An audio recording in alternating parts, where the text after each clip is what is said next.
Okay, well, we've got a solar light here, and basically what's typically happened is the photovoltaic sensor here that turns the sun's energy into power has gotten faded and discolored, and so what we have to do is we have to clear it up and make it work, and this is a quick method to do it. First you take a Scotch-Brite pan,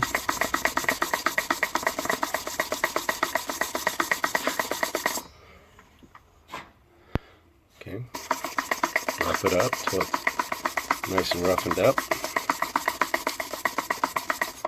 Okay, Scotch-Brite pad. Okay, and as you can see, it's roughed up. Then you're going to use crystal clear enamel, Rust-Oleum. All right, the glossy finish. That's the one I like best. Okay, and then basically shake it up. Make sure you're in a ventilated area. Make sure you follow the instructions on the can, the safety precautions, and you just basically